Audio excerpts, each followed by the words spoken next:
Al-Quran telah tertulis sejak semula di Lauhul Mahfuz.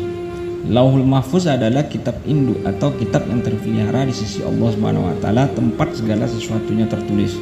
Kemudian dari Lauhul Mahfuz, Al-Quran diturunkan secara keseluruhan ke Baitul Izzah atau langitnya dunia pada malam Lailatul Qadar di bulan suci Ramadan.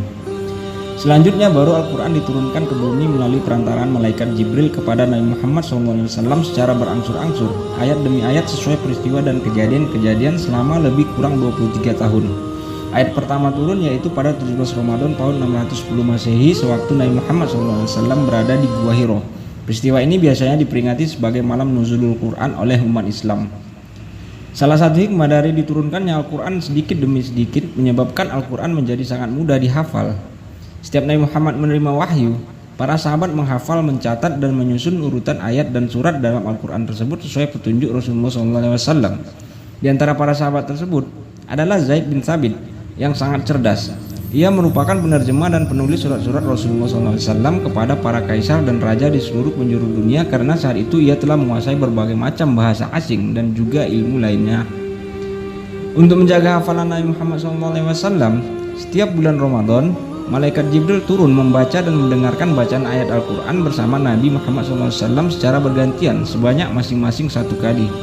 Di tahun terakhir kehidupan Nabi Muhammad SAW di bumi, saling mendengarkan bacaan Al-Quran secara bergantian ini dilakukan sebanyak 2 kali. Nabi Muhammad pun mulai menduga-duga bahwa tugasnya di muka bumi hampir selesai, yang mana artinya ia akan segera berpulang ke pangkuan Allah Subhanahu wa Ta'ala. Setelah Nabi Muhammad SAW wafat, kepemimpinan umat Islam dipegang oleh Abu Bakar Siddiq radhiyallahu an. Pada saat itu banyak yang murtad dan melakukan pembangkangan. Peperangan pun terjadi dan para murtadin berhasil ditumpas.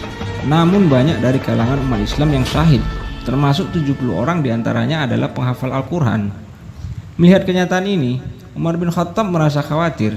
Ia kemudian menghadap Abu Bakar dan mengusulkan agar segera mengumpulkan dan membukukan Al-Quran sebab khawatir jika perperangan berlanjut di tempat lain akan semakin banyak penghafal Al-Quran yang syahid. Abu Bakar pun melakukan istikharah dan akhirnya memerintahkan Zaid bin Thabit yang memang sejak dulu adalah penulis Al-Quran semasa Rasulullah SAW untuk mengumpulkan dan menuliskan kembali naskah-naskah Al-Quran ke dalam lembaran-lembaran utuh. Zaid yang awalnya ragu karena ini adalah tugas yang berat, namun setelah berdiskusi dengan Abu Bakar dan Umar, akhirnya ia terbuka dan menerima perintah itu. Zaid bin Thabit melibatkan beberapa sahabat penghafal Al-Quran lainnya, kemudian mulai memeriksa dan menginventarisasi Al-Quran, sampai dengan tulisan terakhir yang ditulis pada masa Rasulullah SAW masih hidup diperoleh. Setelah disesuaikan dengan hafalan mereka, maka lengkap dan utuhlah Al-Quran yang mereka susun. Selanjutnya lembaran Al-Quran yang sudah disusun ini disimpan oleh Abu Bakar hingga ia wafat, kemudian berpindah ke tangan Amirul Mukminin Sayyidina Umar bin Khattab radhiyallahu anhu hingga ia wafat pula.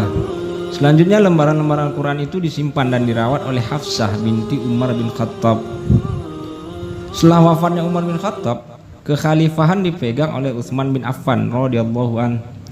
Pada masa itu kekuasaan Islam telah menyebar ke banyak negeri dan terjadi perbedaan cara baca Al-Quran di berbagai negeri tersebut sesuai dialek mereka masing-masing. Misalnya At-Tabud dibaca At-Tabuh, Al-Fatihah dibaca Al-Fatihah. Sebenarnya ini bukan permasalahan yang besar, namun telah terjadi banyak konflik di sana. Orang-orang saling mengkafirkan karena perbedaan cara baca Al-Quran tersebut.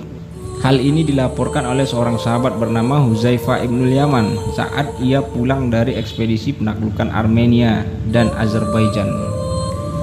Mengetahui hal ini dan untuk menghentikan konflik serta melakukan perlindungan terhadap orisinalitas dan otentitas Al-Quran, maka Utsman mengirim utusan untuk meminjam mushaf Al-Quran yang telah disusun pada masa khalifah sebelumnya ke rumah Hafsah binti Umar.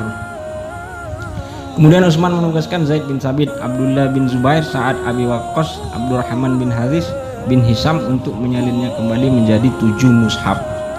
Setelah selesai, kemudian 7 mushaf ini lalu dikirim ke Makkah, Syam, Yaman, Bahrain, Basrah, Kufah, dan satu lagi dipegang oleh Utsman bin Affan sendiri di Madinah. Mushaf inilah yang dijadikan sebagai pedoman untuk memperbanyak Al-Quran ke seluruh dunia, sehingga mushaf ini dinamakan Mushaf Al-Imam.